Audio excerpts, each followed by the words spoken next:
What's up, everybody? Weston here with the Hidden Gibbon, back with another daily deck tech video and back with another viewer request. And today we have Shao. And before we get into that, if you like the deck techs, Magic for the Working Class, discussion content, everything else in between, or history as commander, feel free to subscribe, but only if you feel I've earned it. Now, without further ado, let's get straight into it. So, Shao here was actually requested by someone via the Discord, as they have built Shao and wanted to see how my build that I ended up doing compares to theirs. But who is Shao? They're a character from Assassin's Creed. They are a 3/3 for 3 with Leap Strike. As long as it's your turn, Shao has Flying and First Strike. And Rope Dart. Tap 2 untapped artifacts you control. Shao deals 1 damage to each opponent. So it's a little ping commander. You could do this as either a ping commander or a Voltron or a hybrid, because you could tap the equipment. But I went with sort of artifact ping combo style deck. So who's our supporting cast? Well, we're going to start out with Saheeli, Sublime Artificer. Saheeli is a 5 loyalty for 3 planeswalker, with whenever you cast a non-creature spell, create a 1/1 colorless servo artifact creature token. That is the main reason I put her in the deck, is to create these little servos. What do you call it? Then she has -2. Target artifact you control becomes a copy of another target artifact or creature you control until end of turn, except it's an artifact in addition to its other types. Not completely useless, because you could turn something into an artifact and then tap it to Shao effect. Also, this art is really cool. I'm going to have to pick up Shao. I'm going to write this down. By Shao. There we go. Noted. For our creatures, we have 24 today. We have a wide variety of what we're doing. First and foremost, we have Academy Manufacturer, who combos with a ham sandwich. If you would create a clue, a food, or a treasure token, instead create one of each of those tokens, which is, pretty strong in and of itself. And the reason that we have him in here is we have Brass's Bounty, which creates treasure tokens, which will create a whole bunch of different tokens. We have Pirate's Pillage, which creates 2 treasure tokens, so it would create extra as well. And then we of course have, Nuka-Cola Vending Machine. You tap 1 to create a food token. Whenever you sacrifice a food token, create a tap treasure token. Okay, so this would create 1 of each. What you then do is sacrifice the food to Kark Clan Ironworks, which then creates a treasure token, which then, you can feed which then creates 1 of each. Then you feed the food token into this, and you just keep doing that until you have infinite mana, infinite tap treasures, infinite, it doesn't create a tap treasure. It creates a 1 of each instead, and those aren't tapped. So you're going to have infinite mana via Kark Clan Ironworks, as well as infinite treasures, infinite clues, and then you're just sacking all of the foodsy woodsies. So there's that. You can also do things with Clock of Omens to untap, tap, etc. Alright, so back up here, we have Enthusiastic Mechanaut. It decreases your artifact spells by 1. Same with Ethereum Sculptor, Foundry Inspector, and Joyous Familiar, making our artifacts cheaper, so that way it's quicker to play them.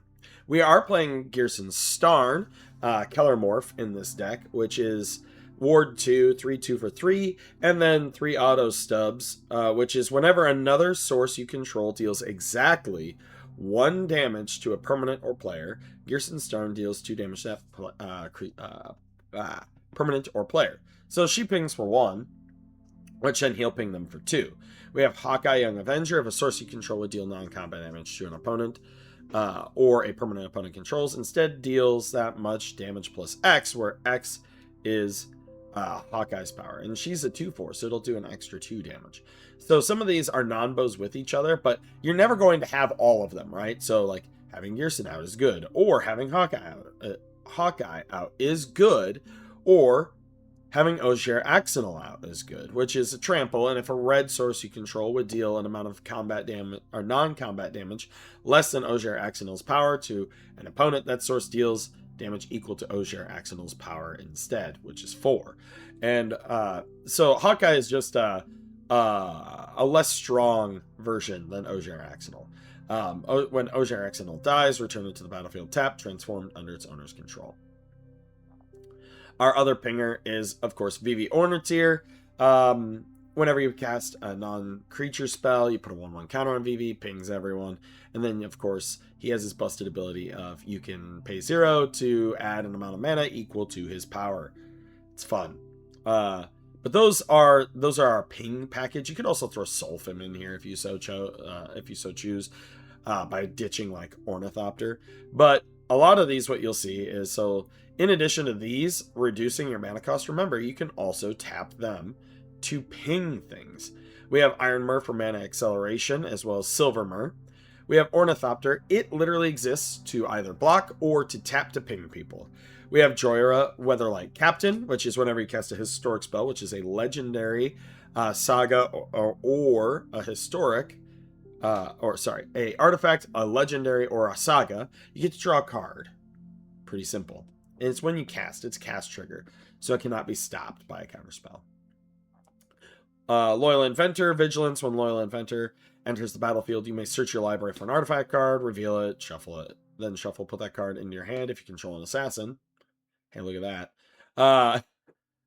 Otherwise, put that card on top of your library. It's a good little tutor. We have ourselves Ornithopter of Paradise. It's another mana dork along with our other mana dorks. Phyrexian Monomorph, just a solid card overall. You can either copy a creature or you can copy one of your artifacts.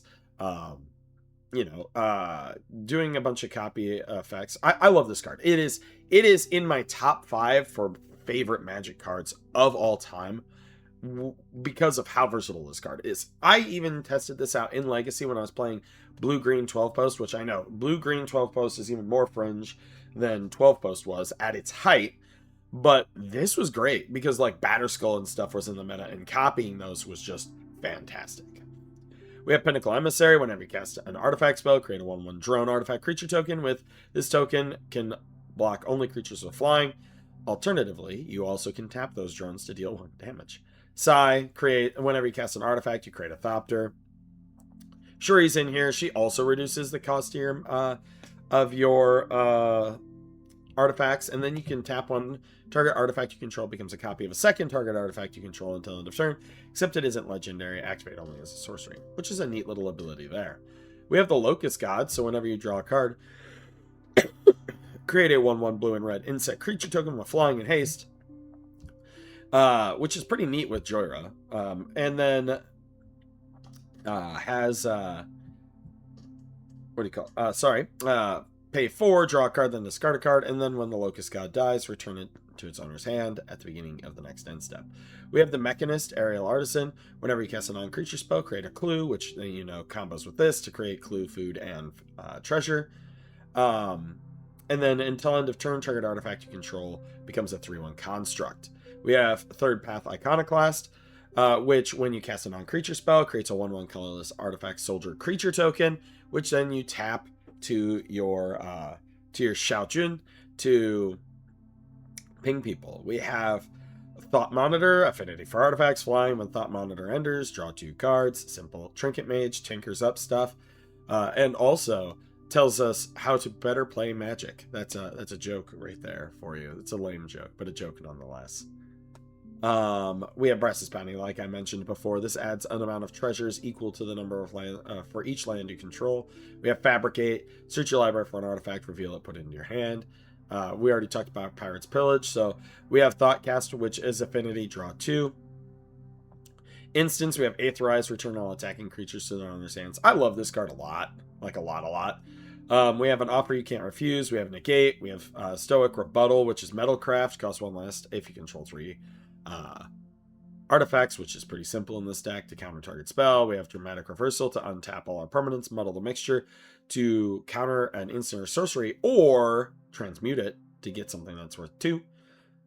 We have Pongify in here, and we have Unexpected Windfall. Draw 2, or discard a card, draw 2, create 2 treasures. For our artifacts, we have big old pile. Absolute pile. For mana rocks, we have Arcane Signet, we have Felwar Stone, we have Izzet Signet, we have Soul Ring, we have Worn Power Stone, and we have Thought Vessel. And then, you know, I'd also say Blank Moth Urn. Now, I'm fine with having this many mana rocks because when you're not using them, you can tap them during your opponent's turn to shoot people with Shao Jun. Also, Blink Moth Urn gets better with Shao Jun because its ability is, at the beginning of each player's pre-combat main phase, if Blink Moth Urn is untapped, that player adds 1 generic mana to his or her mana pool for each artifact you control. Well, on the end of during your turn, after you're done using all of your Blink Moth mana, go ahead and tap it, along with some other artifacts, to ping somebody for 1, and then nobody else is going to get that extra mana. It's fun. We have Diamond Pickaxe and Gold Vein Pickaxe equipped to your Shao Jun, since she can be a Voltron-y type commander as well. And then these will net you treasure tokens. One is when it attacks, and one is when it connects. We already went over Clock of Omens. Sakura Scepter. You know, we have some nice little things that you can put on a stick, right? Put Pongify on a stick. Or you can put Dramatic Reversal on a stick, which is always really good. Or even your counter magic. We do have ourselves Mystic Forge and Sensei's Top, which if you have a cost reducer, you can literally just draw through your entire deck.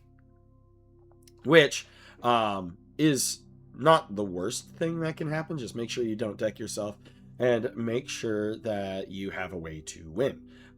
It is pretty neat if you have these out and you're going to draw through your entire deck, that you do have the Locust God in play, which will put a 1/1 blue and red insect creature token with flying and haste. So you'll create a small army, and then if you have like Third Path Iconoclast, things like that, you again will have a massive army of dudes. You know, and then you attack in and you win that way. Swiftfoot Boots is in here, obviously for protection. And Unwinding Clock untaps all your artifacts you control during each other player's untap step. So with this, having this, make sure you just tap this down for the ability during their upkeep step, so that way they aren't going to get the mana during their main phase. For enchantments, we have Armor Wars. You may draw a card for each artifact you control. If you do, each opponent draws a card. Honestly, if you're drawing like 6 and they're drawing 1, whoopee-doo for them getting 1. Artifacts spells you cast this turn cost 1 less, and this saga deals X damage to target opponent, where X is the greatest mana value amongst artifacts you control. We do have Curiosity in here. So throw this on your commander, or Vivi, or Gearson Star, or, you know. And same with Ophidian Eye. Ophidian Eye needs some reprints, friends, because it's $14. And these will draw you cards, which then, you know, work with some of your other cards as well. We have Weapons Manufacturing. Whenever a non-token artifact you control enters, create a colorless artifact token named Munitions with. When this token leaves the battlefield, it deals 2 damage to any target. So get this out. Play an absolute crap ton of your non-token artifacts, and then sacrifice all the munition tokens to like your Kark Clan Ironworks. We have Descent into Avernus. This card is amazing. It speeds up the game. I'm sad that it's now $17 as opposed to the $8 that it used to be. But at the beginning of your upkeep, you'll put 2 Descent counters on it, and then each player gets a number of treasure tokens and takes a number of damage equal to the number of Descent counters on it.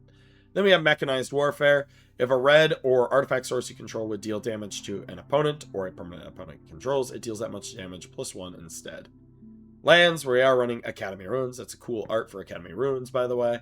Darksteel Citadel, because it is an artifact land. Same with Great Furnace and Seat of the Synod. We could probably put the, I think it's like Razor something Bridge, which is comes into play tapped. Artifact land. We have Library from the Clue set in here. It creates a clue. It investigates for 4. And we also have Uthros in here because it becomes an academy, a Tolarian academy, once you create to 12+, which is always good. And then Rogue's Passage makes something unblockable. That is the deck. Now, let's go ahead and do some playtesting, shall we? So, let's see. What's our opening hand here? We do have Great Furnace. We have Cascade Bluffs. And we have Island. We have a Worn Power Stone. Clock of Moments. This is not the worst hand that could have ever been given to me. Sometimes, you know what? Let's lead off with Cascade Bluffs. Next turn, I'm gonna go ahead and drop an Island. I'm gonna play my Great Furnace going to play the Worn Power Stone on this turn. I'm not going to play my commander this turn. Now. We're going to play a land. We're going to play the Pharos Lake. We are going to play Shao now. And then what I'm going to do, tap 2. We're going to play Felwar Stone. Felwar Stone and this are going to play Is It Signet. So we have lots of mana already. And see, we already have 4 artifacts that we can tap. Next turn, I'm going to go ahead. And I am going to tap those 2. And tap for 2 colorless. I'm going to play Mechanized Warfare. So if a source would deal 1, if a red or artifact source would deal 1 damage, it deals 2 instead. And then I'm going to, with the 1 floating, go like this. And I'm going to put Ophidian Eye on Shao. Whenever enchanted creature deals damage to an opponent, you may draw a card. And we're going to go ahead. And I'm just going to tap these 2 artifacts to deal 1 damage, 2 damage. And we're going to draw our card. Oh, buddy. We're in magical Christmas land. Alrighty. Ho, ho, ho. Merry Christmas to me. So first off, I'm going to put Curiosity on Shao. Oh, this is disgusting. This is disgusting. 1, 2. We're going to play Gold Vein Pickaxe. And we're going to put Gold Vein Pickaxe on Shao. She gets +1/+1. And whenever she deals combat damage to a player, create a treasure token. Okay, so she's a 4/4. I'm going to swing in for 4. She has flying first strike. We're going to say she hits. So she deals damage. So we're going to get a treasure token. Oh, wow. There's so many different token types in this deck. And then we get to draw 2 cards, which is sick technology, mind you. So we have 4 mana available. I actually am going to do this to tap to add Silvermere, which, although it doesn't have haste, you can do this and go boop and boop, and I'm going to deal 2 damage to each player, which will trigger Curiosity and Ophidian Eye, drawing me 2 cards. Then I'm going to pop my treasure token, tap that during an opponent's turn, and I will untap all my non-land permanents, which is Neato Burrito. Then during an opponent's turn, I'll tap 1, 2, right here, ping, draw 2, and then I will tap 1,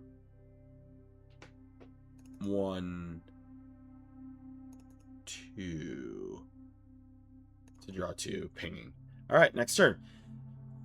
On this turn, we have an absolute masterfully large grip of cards. Look at this. 1, 2, 3, 4, 5, 6, 7, 8, 9 cards available in hand.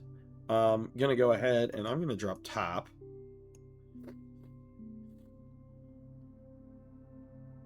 We have 8. I'm going to go ahead and drop Loyal Inventor, right? So when he enters, search your library for an artifact card, reveal it, and put it in your hand. If we control an assassin, which we do. What do I want? I think I want the boots. There we are. Yeah. We want the boots because we got to protect Shao. She's a Voltron right now. So we're going here and here. And we equip Swiftfoot boots to her. So now she has hexproof. We're going to swing in. She's going to go ahead and connect, getting us a treasure, drawing us 2 cards. Wish I hadn't played a land yet, friends. Yeah, and 1, 2, 3, 4, 5, 6, 7, 8, 9. I'll have to discard 2 cards if I don't play a lot. I do have 1, 2, 3, 4. I have 4 mana available.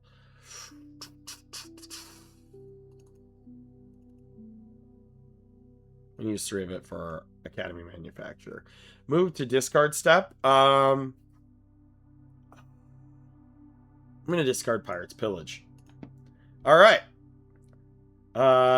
Next turn we untap. I'm going to play the Reliquary Tower. Now we can have real Magic Christmas Land, okay?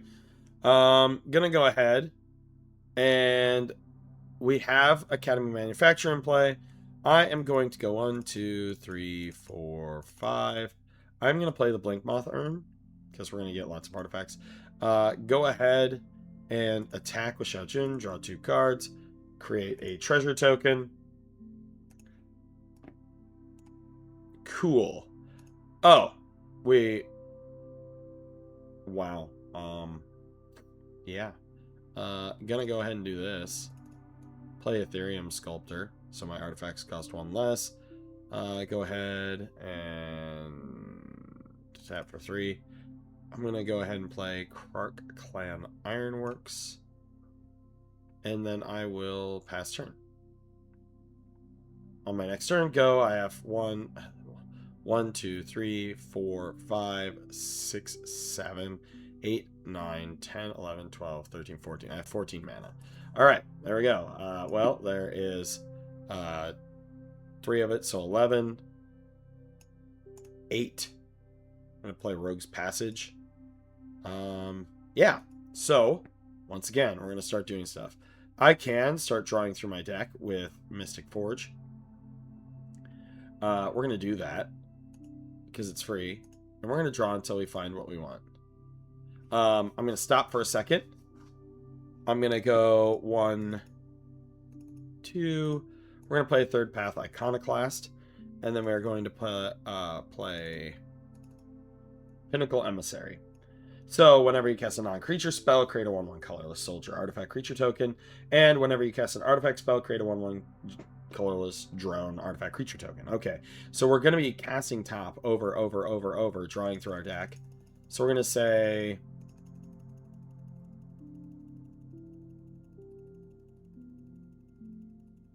that many times. So we're going to say we have what, like, we have 57 cards in hand. We started out with 9. So we have like 41 dudes here, 41 dudes here. Go ahead and tap all of them. Which each of them, so we have 40 dudes. Do we have our Ogier? Yeah, there we are. 1, 2. Pop this. And pop this. Pop this. And we play Ogier. Okay. So then we're going to tap all 40 dudes here, all 40 dudes there. Each would normally do 20 damage. But we're going to have this replacement effect go off. So each time we tap 2 of them, 40 divided by 2 is 20. 40 divided by 2 is 20.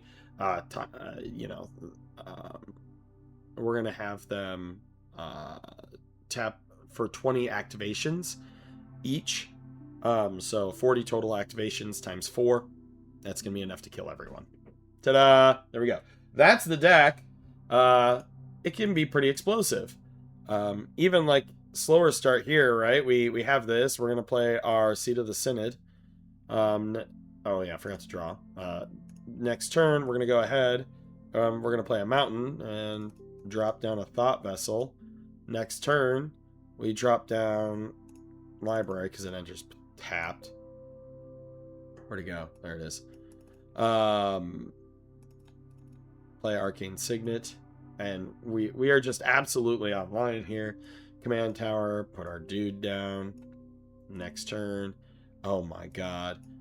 We play Vive Ornithir for 3. And then we're going to go ahead and 1, 2, 3, 4. Pirate's Pillage. I'm going to discard the Pongify to draw 2 cards. Add token, treasure, add token, treasure. We pinged everybody for 1 with the VV, adding a counter. Super. Next turn, drop an island. We have our mana rocks here. I hate not having my lands organized. Bothers me. So we have all these lands. We have our Vivi here. We have 1, 2, 3, 4, 5, 6. I'm gonna play Brass's Bounty.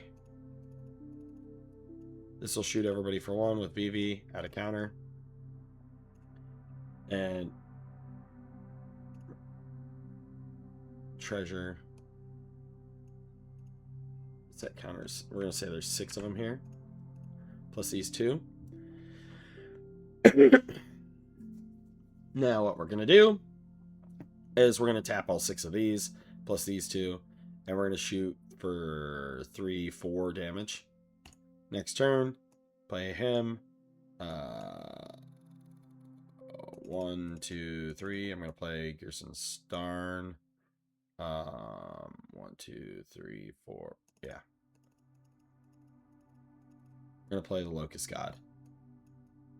And then, just like before, we're gonna shoot for 3, 4, which will be, 8, because Gerson Starn. Next turn, we have the Mechanist, right? So 1, 2, 3. We're gonna throw down the Mechanist. Then 1, 2, 3, 4. Drawer's Familiar. Ping those. We also have a Locust dude. Next turn, my Soccer Scepter. Next turn, yeah. But regardless, we have quite a bit of stuff we can do. Let me know what you think in the comments down below. As always, I'm Weston with the Hidden Gibbon. If you want to see your commander made into a deck tech, drop that in the comments down below. And I hope you all have a wonderful day.